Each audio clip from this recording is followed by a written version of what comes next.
Muy bien. Bueno, hoy vamos a retomar la clase de la semana anterior, que es la clase 8, sobre cómo definimos la vida, y la clase de hoy, que es qué enseñar sobre los seres vivos en el nivel inicial. Bien, como parte de las actividades propuestas, ustedes tenían que buscar la definición de vida en Google, y además les presenté una investigación que se hizo en donde niños de corta edad suponen que el fuego está vivo, ¿no? Eh, ¿Cuáles pueden ser, por qué creen ustedes que esto ocurre así? ¿Por qué los niños asocian a las llamas del fuego con lo vivo? ¿Qué han podido pensar al respecto?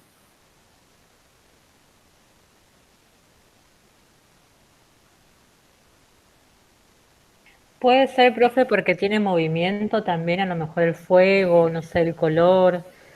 eh, Sí, Más que nada Caro. con el movimiento de la llama, a lo mejor que tiene vida. Bien, el movimiento es lo primero que aparece en los infantes como una cualidad, como una característica de lo vivo.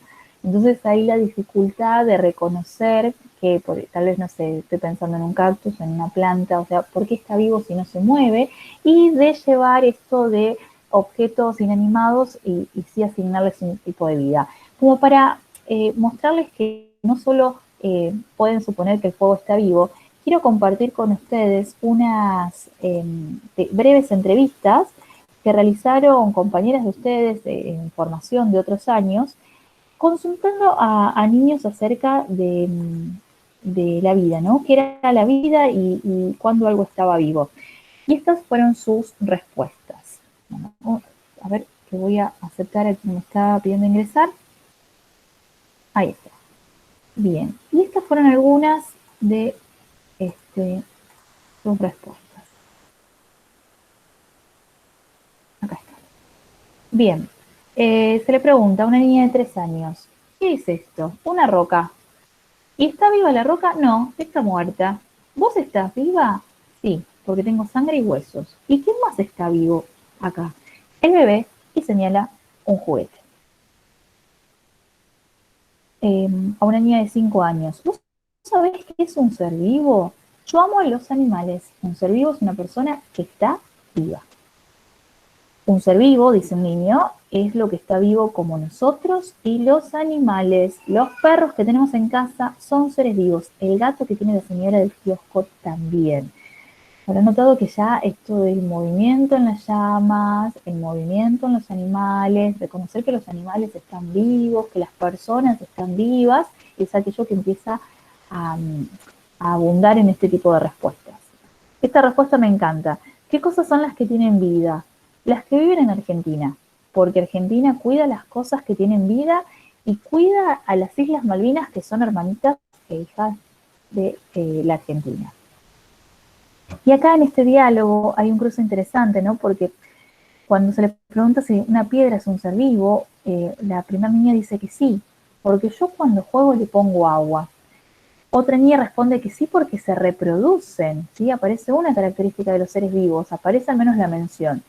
Encontré muchas, tengo una grande, muchas chiquitas, son como el padre y los hijitos. Una tercera niña dice no, porque no tiene pies ni cara como nosotros. ¿Acaso existe el alimento para piedras? Aparte no mueren, siempre la vas a ver. Y esta segunda niña, que es la que dice que se reproduce, dice, si yo tiro la piedra fuerte al piso, mira lo que pasa. Y lo hace, efectivamente.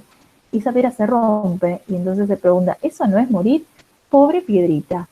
Y finalmente la niña 3, que estaba convencida de que la piedra no estaba viva, sigue, dice, para mí no lo es, pero después le voy a preguntar a mi señor. ¿Sí? Todas estas entrevistas son entrevistas reales y consultas acerca de lo que está vivo. Entonces, frente a estas respuestas, frente a esto de considerar que la llama está viva o que una piedra puede estarlo, porque cuando se rompe aparecen dos y eso es reproducción, es importante que como docentes trabajemos tres dimensiones. En primer lugar, el dominio de la disciplina. Se van a encontrar en el texto de Mary Reina, que ahora vamos a recuperar, sobre la importancia que tiene conocer acerca de lo que voy a enseñar. En este caso, conocer acerca de lo que a qué llamamos seres vivos, qué entendemos por vida, porque de hecho yo no dudo que ustedes puedan reconocer un objeto no vivo de otro o diferenciar entre lo vivo y lo no vivo. No tengo ninguna duda con respecto a eso, porque todos podemos hacerlo, pero digo, cuando hay que justificar, ¿cómo justificamos que esto está vivo, que esto es un ser vivo? ¿A qué recurrimos? Y entonces, y así como se los planteé en la primer clase, la formación de las docentes de inicial es de las formaciones más exigentes, ¿sí? Porque hay que tener dominio de la disciplina más allá del conocimiento de las características del nivel inicial y también el conocimiento sobre cómo enseñar esos contenidos. Vamos a retomar lo del dominio de la disciplina. Tengo que conocer sobre las características del niño y tengo que conocer sobre las ideas previas. ¿Qué características tienen en particular los niños del nivel inicial en relación a las ciencias naturales? En primer lugar, esto de no poder pensar a través de las acciones. Los niños las tienen que llevar a cabo, las tienen que realizar. Entonces, acá cuando tal vez pensamos en lo que sería la ciencia como producto y como proceso y la importancia de trabajar la ciencia como proceso, estamos hablando de que los niños tienen que hacer, ¿sí? Tienen que poder realizar acciones, tienen que poder llevar adelante capacidades vinculadas con las competencias científicas. Por otro lado, los niños solo utilizan un punto de vista que es el propio, ¿sí? Entonces, yo creo, yo pienso, yo digo que las piedras están vivas, yo creo que las llamas están vivas, mi mamá me dijo, mi señor me dijo, ¿sí?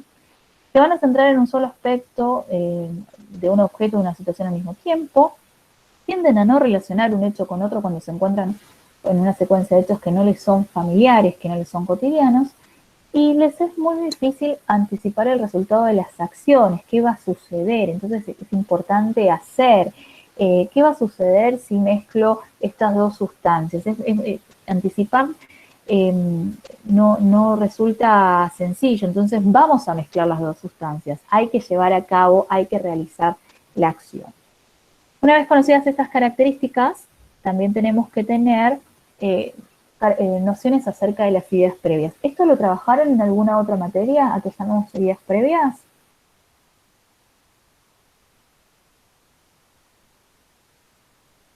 ¿O tienen alguna noción de qué son las ideas previas?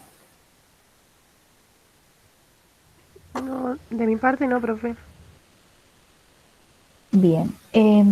De hecho, pregunto porque es algo que va a aparecer en la formación. Esto es una primera aproximación y lo necesitamos para entender sobre el pensamiento infantil de los niños acerca de los seres vivos.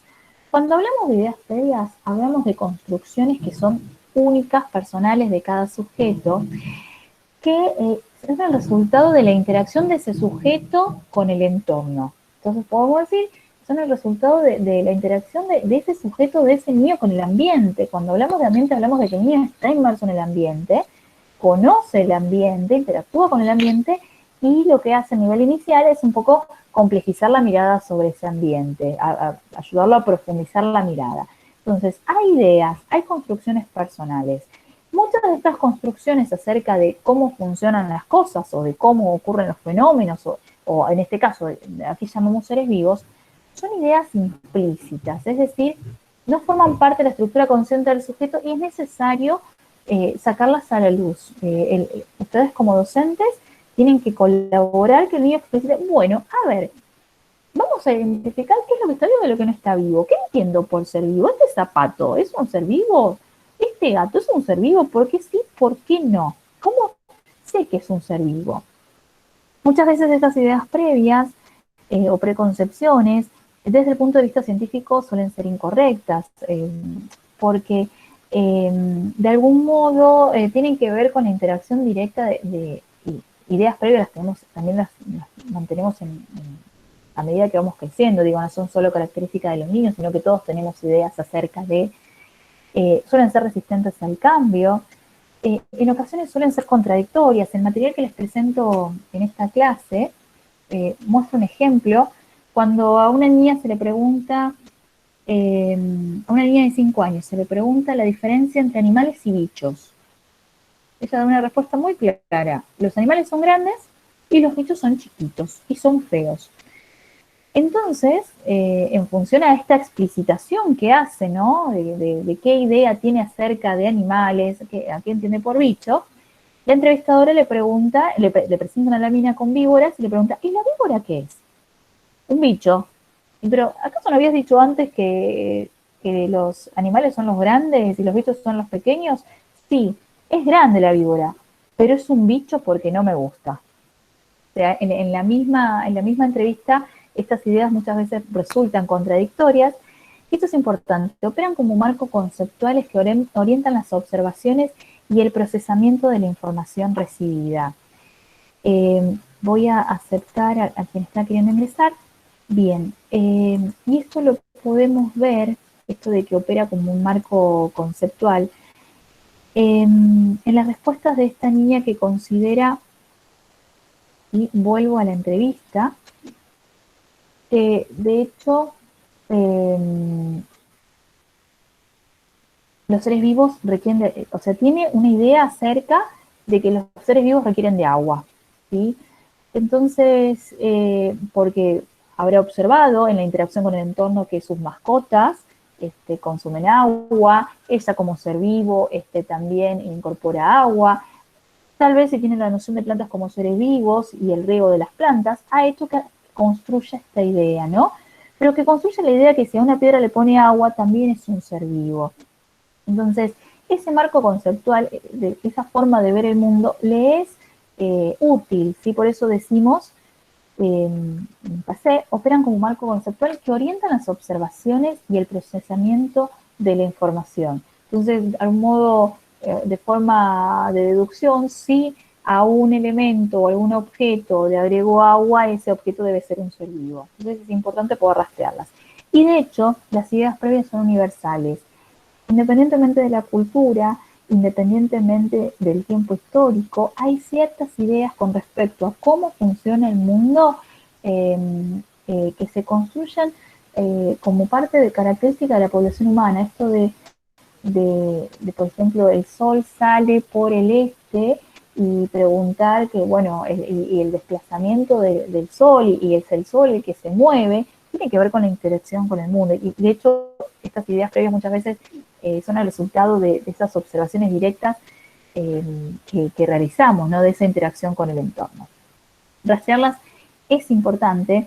Van a encontrar en el material que les propongo para esta clase, hay una guía de lectura, que según el origen, o sea, si es un origen sensorial, esto es a partir de la interacción con los sentidos, a partir de la percepción que tenemos del mundo, de los sentidos, vamos a hablar de concepciones espontáneas, ¿no? Si el origen tiene que ver con lo cultural, con aquellas construcciones del sujeto en un entorno, vamos a decir que son concepciones inducidas, ¿no? Vinculadas con representaciones, con ideas, con creencias, transmitidas a través del lenguaje. Si en un lugar en un recinto tengo un cartel que dice se prohíbe el ingreso de animales, ¿sí? Y nosotros como personas ingresamos a ese espacio, pero nosotros somos animales. Entonces, esa idea acerca de que el humano no es animal o está por fuera de los animales, tiene que ver con esta construcción del lenguaje, que tiene que ver con lo cultural. Y después tenemos las que son de origen escolar, ¿no? Las llamadas concepciones analógicas, que surgen de aprendizajes escolares y que de algún modo se establecen ciertas cualidades o se inducen ciertas analogías, ciertas comparaciones. Por ejemplo, esto de lo que decía en la entrevista la nena que considera que la piedra cuando se rompe sufre y dice pobre piedrita, ¿no? De que la piedra se murió porque se rompió la piedra, entonces eso no es morir pobre piedrita, está trasladando cualidades del sentir, humanas a un objeto inanimado. Y eso sería una concepción de tipo analógica. Esto es parte del material que se van a encontrar para la clase de hoy y que ahora vamos a revisar. Entonces, por un lado les decía, tengo que tener un conocimiento sobre cómo piensa el niño en el nivel inicial, tengo que tener un conocimiento sobre la existencia de ideas previas, ideas anteriores a la escolaridad, que le son útiles al niño para interactuar con el mundo. Y acá la importancia de ustedes como docentes de poder rastrearlas, de que ellos puedan explicitarlas, que al explicitarlas puedan pensar sobre el fenómeno, tomen contacto con lo que piensan otros compañeros acerca de ese mismo fenómeno, que puedan reflexionar sobre esas ideas y sobre otras, que puedan compararlas con nueva información y a partir de ahí sí construir modelos cada vez más cercanos a la ciencia escolar, ¿no? Desde lo que sabemos, qué sabemos acerca de los seres vivos, qué suponemos acerca de los seres vivos, y a ustedes como docentes, el reconocimiento de las ideas previas les va a facilitar organizar los procesos de enseñanza. Si los chicos están identificando que los seres vivos son los que se mueven únicamente, voy a proponer algunas actividades en donde dé cuenta que el movimiento no es una característica exclusiva de los seres vivos o que es la única característica que me permite reconocer a los seres vivos. Esto ya lo vimos.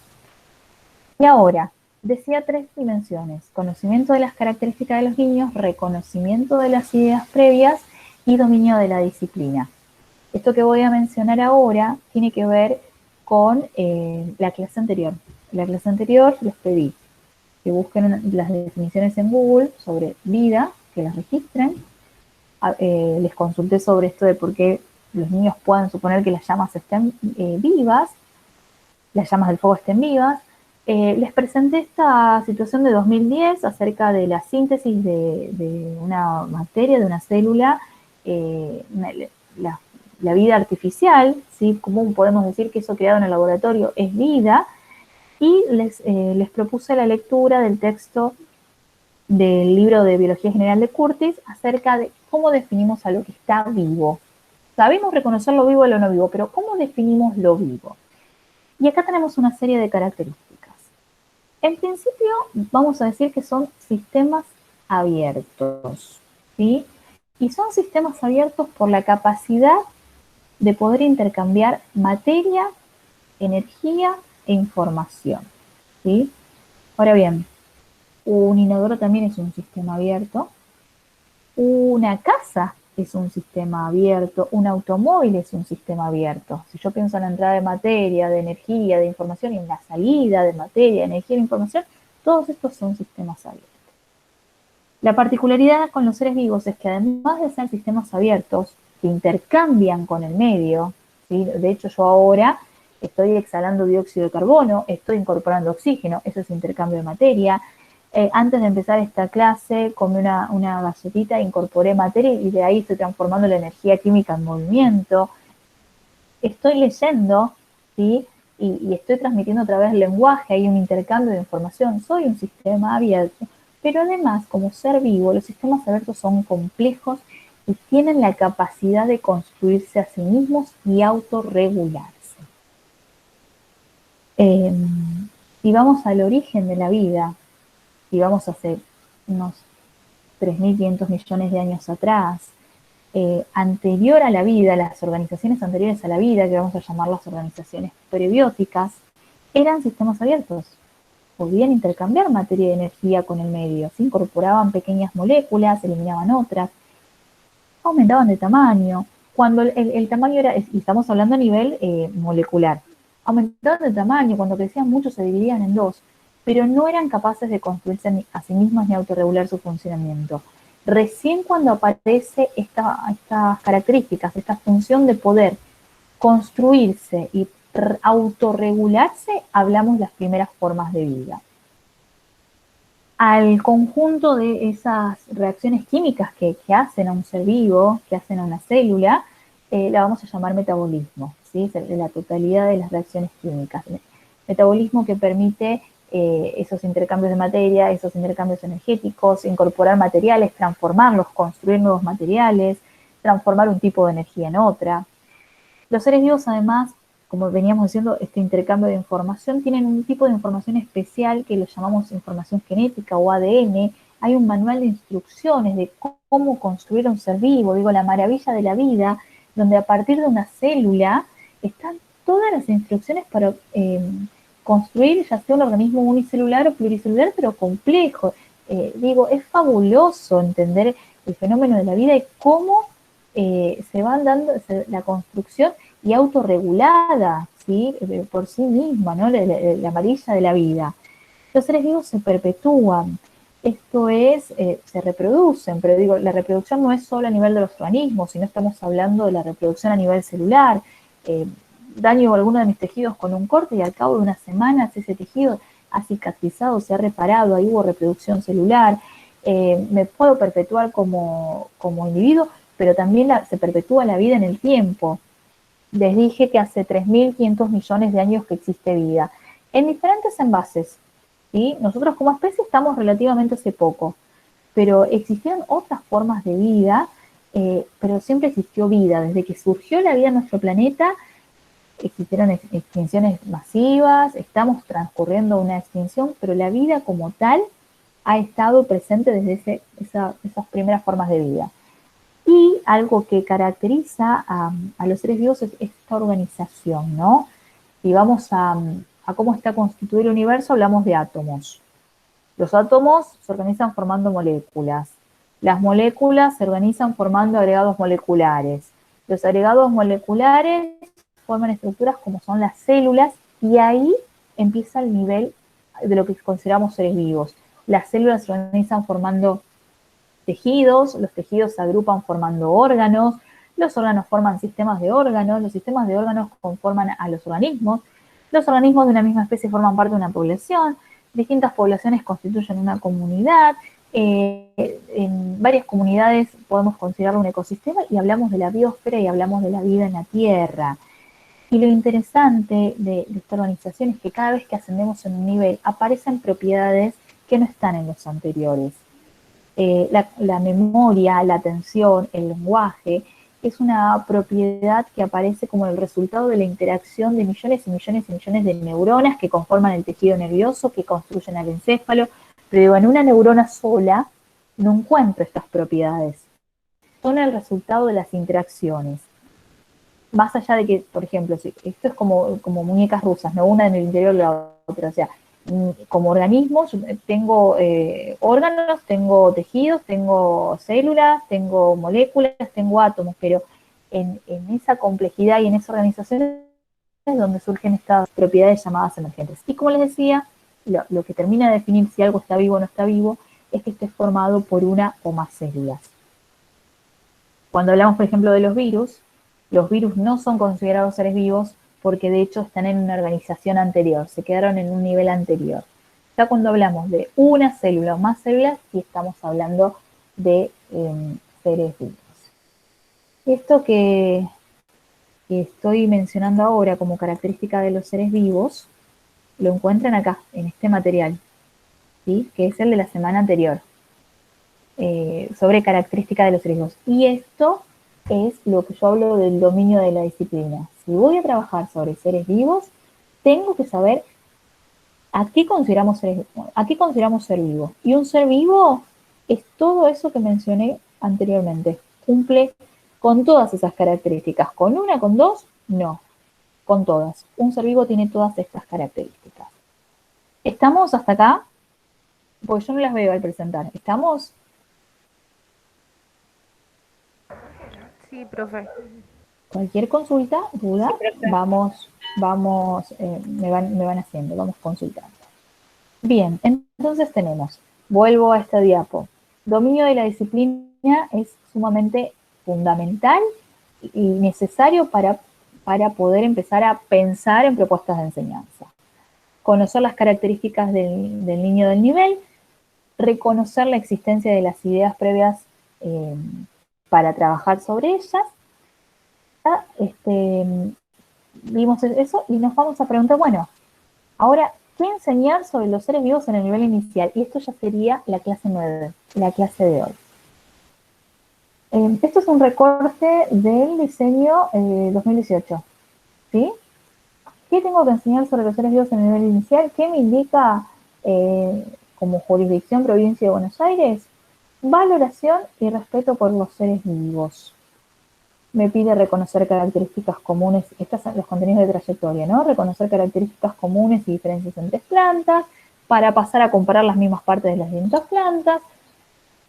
En verdad, yo me pongo en el lugar de ustedes, leo esto y me pregunto 1, 2, 3, 4 veces, ¿qué enseñar sobre los seres vivos en el nivel inicial? El diseño no me está diciendo mucho.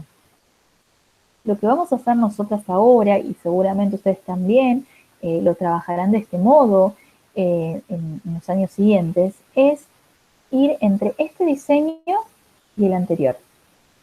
En el anterior tengo unas pistas más sobre qué enseñar acerca de los seres vivos, cuál es el nivel de profundidad, cuál es el grado de alcance que tengo que abordar sobre los seres vivos, ¿no?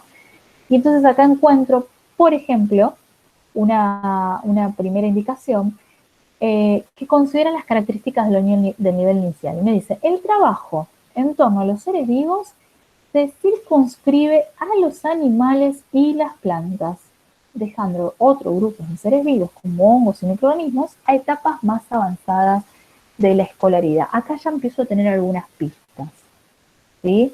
La propuesta es que aborden semejanzas y diferencias entre los seres vivos en diferentes sentidos.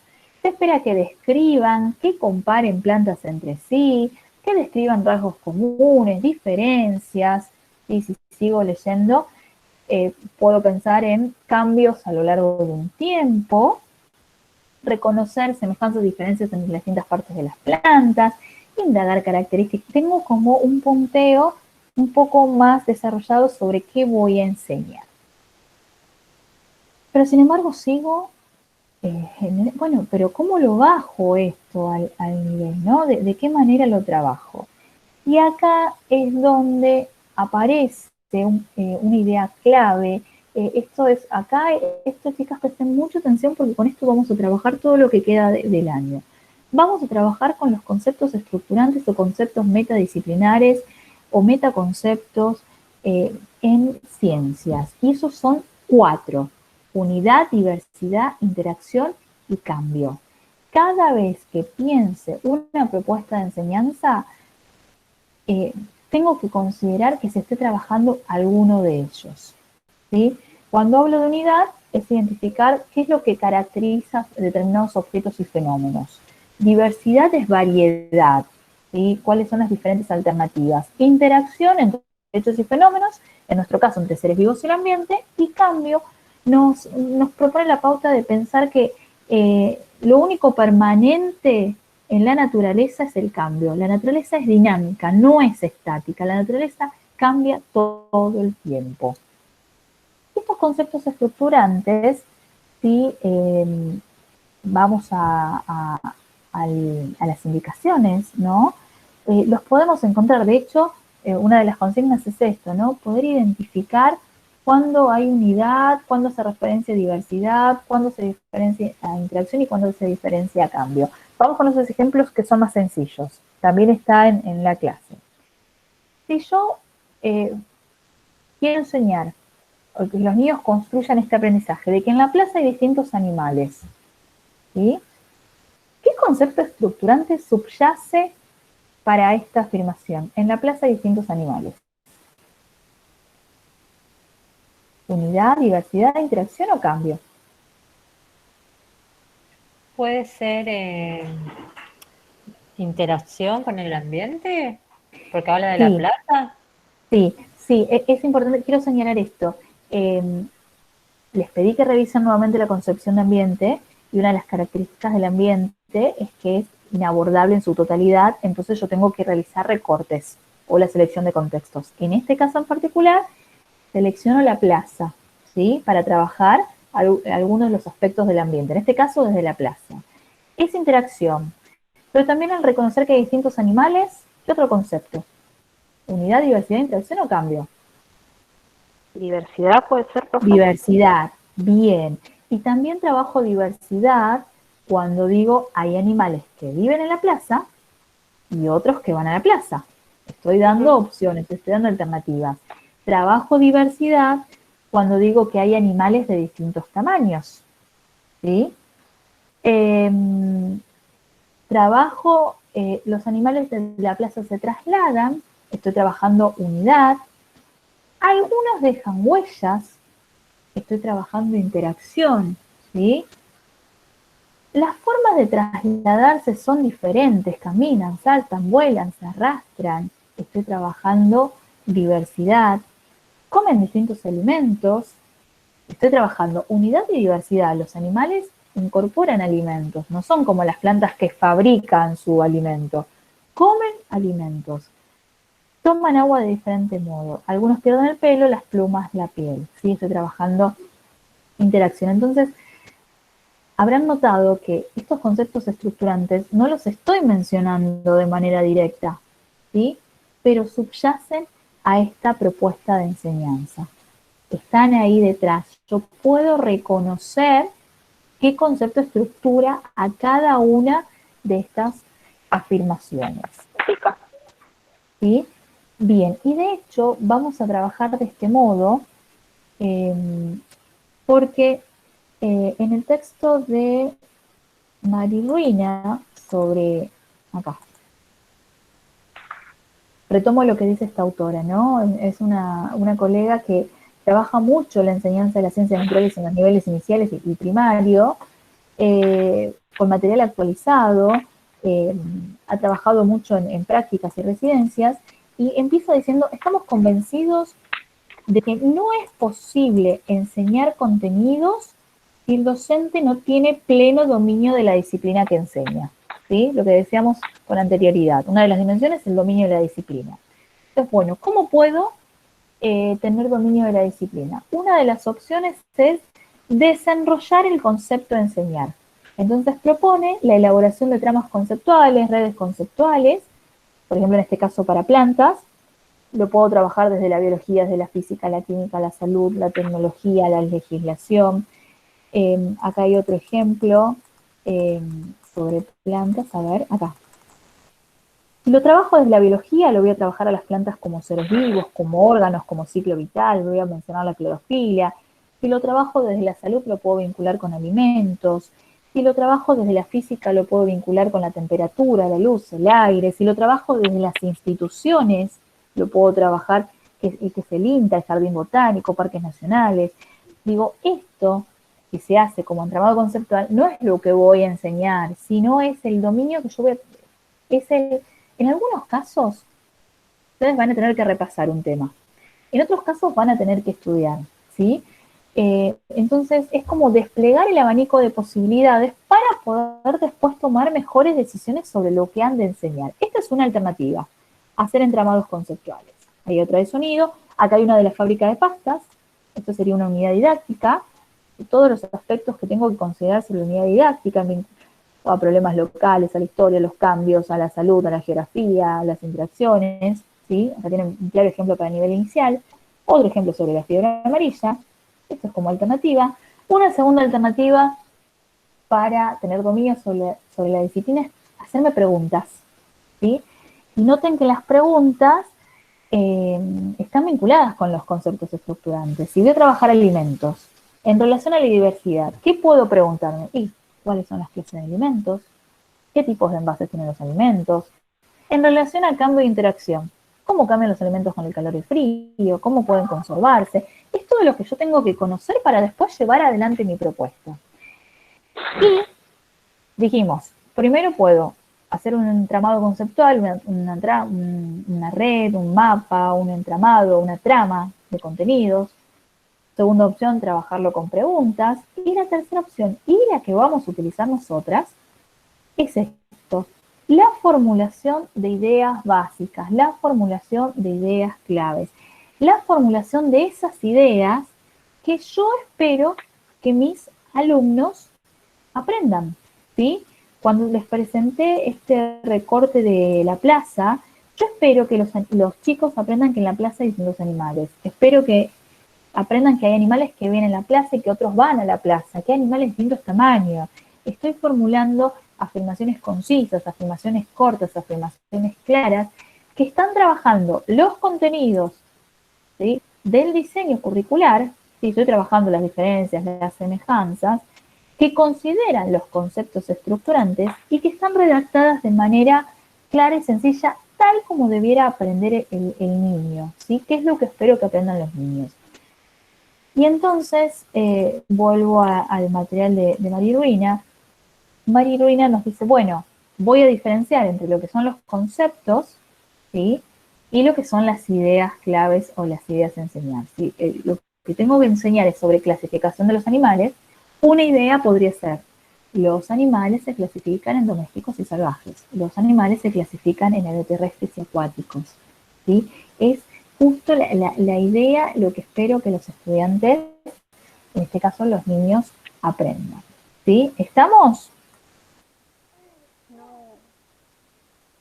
Entonces, ¿por qué retomo todo esto? Porque en la clase 9, ¿sí? Yo les pido que en primer lugar vayan a los diseños curriculares, ¿sí? La clase 8, chicas, la clase de qué es la vida, ¿sí? Esta clase un poco fue repasar ustedes, conocer a qué llamamos seres vivos. Esta actividad de buscar en Google es para que ustedes se den cuenta de que no hay una única definición. Esas definiciones muchas veces son definiciones que son definiciones vagas, ambiguas, hasta contradictorias, ¿no? Son seres vivos, los animales, sí, las plantas, y por ahí deja fuera otros grupos, ¿sí? Esto es un poco para ver con qué nos podemos encontrar en redes. La segunda actividad tenía como objetivo que ustedes empiecen a conocer que en realidad los niños traen referencias de lo vivo y lo no vivo y pueden llevar cualidades de lo vivo a lo no vivo y a la inversa, ¿sí? Y la lectura del material de Curtis era justamente para empezar a recordar estas características. Pero en la clase 9 estábamos sobre la enseñanza de los seres vivos en el nivel inicial. ¿Y a dónde voy a recurrir en primer lugar una vez que ya tengo el dominio de la disciplina? A los diseños curriculares. Entonces van a ir al diseño 2018 y 2019, a los dos diseños, y van a hacer un punteo, ¿sí? ¿Qué me dice el diseño que tengo que enseñar sobre los seres vivos? ¿Sí? ¿Cómo está organizado? Plantas y animales, semejanzas y diferencias, de las plantas qué voy a enseñar, de los animales qué voy a enseñar. Y al leer y hacer este punteo, vayan prestando atención, lo indico en la consigna, y vayan intentando reconocer los conceptos estructurantes subyacentes a cada propuesta. ¿Sí? Ahí en el lápiz. Intento, si yo leo, por ejemplo, esto que es del diseño anterior, comparar de las mismas partes en distintos animales. Por ejemplo, me da un ejemplo el diseño, me dice comparar la boca de los animales, pero puedo comparar las patas de los animales, puedo comparar el tegumento de los animales, ¿sí? Y entonces voy a encontrarme que puedo comparar en distintas partes de los animales y reconocer que son diversas, y acá estoy trabajando diversidad. Bien, los animales tienen diferentes extremidades, patas, alas y aletas. Y después me pide trabajar esas características en relación al ambiente en el que se encuentran. ¿Quiénes tienen alas? Y aquellos animales que van a volar. ¿Quiénes tienen aletas? Aquellos animales que los necesitan para nadar. Y ahí estoy trabajando en interacción. Entonces, que ustedes puedan ir leyendo y que puedan ir reconociendo cuál de los 4 conceptos, unidad, diversidad, interacción y cambio, aparece reflejado en el diseño, ya sea en este o en el diseño actual. ¿Sí? Cuando me pide, por ejemplo, algunos son muy evidentes, observar los cambios en las plantas a lo largo del año. Y acá hace referencia tal vez a los cambios estacionales, y entonces acá estoy trabajando cambio y estoy trabajando interacción, ¿sí? Y la idea a construir sería, por ejemplo, en el otoño, gran parte de los árboles pierden las hojas. En el otoño, las hojas verdes cambian de color, ¿sí? Y esas serían las ideas básicas a construir. Bien, entonces, estamos acá, volvemos a la clase 9, van a buscar los diseños, van a hacer el punteo sobre lo que hay que enseñar, que aparece prescripto, van a reconocer los conceptos estructurantes. Una vez que revisaron esta tarea, van al texto de Garrido y Martínez sobre qué enseñar sobre los seres vivos en los niveles educativos iniciales. Es el texto que tiene el título, que es esta pregunta en rojo, creo que son 2 hojas. Hay un link en el texto, ese link no está válido, pero las lleva a este cuadro, ¿sí? Que mencionan en el artículo. En este cuadro las autoras proponen que yo puedo formular ideas, claves, ideas básicas, pero que esas ideas pueden variar de nivel según si voy desde lo simple a lo general, de lo particular de lo simple a lo complejo, de lo particular a lo general y de lo concreto a lo abstracto. Entonces, voy a enseñar sobre la diversidad de los seres vivos, voy a decir, los seres vivos son diversos, hay animales y plantas, en un nivel más concreto y simple, y en un nivel más abstracto y complejo voy a decir, los seres vivos son diversos, hay animales, plantas, microorganismos, hongos, protistas, ¿sí? Bacterias. Yo puedo trabajar una misma idea en diferentes niveles. ¿Y por qué les traigo este cuadro? Porque la consigna 3 y que tienen que presentar como actividad obligatoria y tiene fecha de presentación es en función de la lectura de los diseños curriculares y de este texto, formular 2 ideas básicas, formular 2 ideas claves, así como propone Mari Ruina, ¿sí? Estas ideas concretas, sencillas, lo que han de aprender los niños sobre características de los seres vivos. Ya, la misma idea, una por cada nivel. Una idea para nivel 1 y una idea para nivel 2. Por ejemplo, en este caso, sobre características de los seres vivos. Los seres vivos se reproducen, tienen hijos, y lo puedo pensar. Estoy trabajando en la unidad didáctica La Granja. Y entonces puedo decir, bueno, quiero trabajar la reproducción en los seres vivos, el hecho de que se perpetúa. Entonces voy a decir, eh, las vacas tienen crías, las llamamos terneros. Es una idea sencilla de nivel 1, es concreto, ¿sí? Es simple. Ahora, en un nivel 2 puedo trabajar. Las vacas son mamíferos y tienen crías, ¿sí? Por fecundación interna. Bien, estoy incorporando otra complejidad a esa idea. Entonces yo les pido que formulen 2 sobre características de los seres vivos. El material de Garrido y Martínez las va a orientar mucho. Y finalmente, como actividad 4, está este texto sobre ideas previas. Van a tener que armar una definición que entienden por ideas previas, qué características tienen las ideas previas, cómo se las clasifican, esto que dijimos, ¿no? Según el origen sensorial, cultural, escolar, en concepciones espontáneas, inducidas y analógicas, qué características tiene cada una de ellas, y sobre la importancia de poder rastrear las ideas previas en los niños, sobre todo para el estudio de los seres vivos. Arrancamos con todo el cuatrimestre, chicas. Habrán visto que vinieron bastante intensas estas 2 semanas, pero bueno, el primer cuatrimestre fue como un marco más general. Ahora vamos a trabajar de este modo y vamos a seguir trabajando así con cada uno de los contenidos. Vamos a trabajar plantas, vamos a hacer la revisión desde lo disciplinar y vamos a formular las ideas claves, conocer en las ideas claves los conceptos estructurantes, vamos a trabajar animales, vamos a estudiar sobre características de los animales. Digo, esto lo repetimos porque el trabajo final es elaborar una propuesta de enseñanza, ¿sí? En donde van a formular las ideas, van a reconocer los conceptos estructurantes, van a proponer las distintas actividades.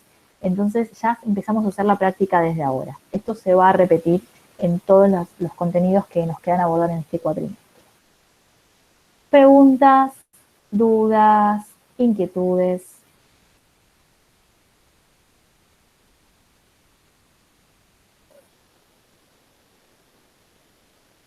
recuerden que pueden ir consultando en el aula, pueden ir incorporando comentarios, me pueden consultar en este espacio de la clase. Este va a ser el ritmo, chicas, para el segundo cuatrimestre, ¿sí? Mi sugerencia es que no se vayan quedando con la realización de las actividades, sino que puedan ir realizándolas justamente porque está una encadenada a la otra y no quiero que se encuentren con la sorpresa de tengo que elaborar no sé si vamos a llegar a unidad didáctica o secuencia didáctica, tengo que elaborar una unidad didáctica y no sé desde dónde partir. Va a ser un trabajo continuo, ¿sí? Si van siguiendo clase a clase y van resolviendo las actividades, gran parte del trabajo final lo van a tener resuelto. Consultas, preguntas, inquietudes. Esta clase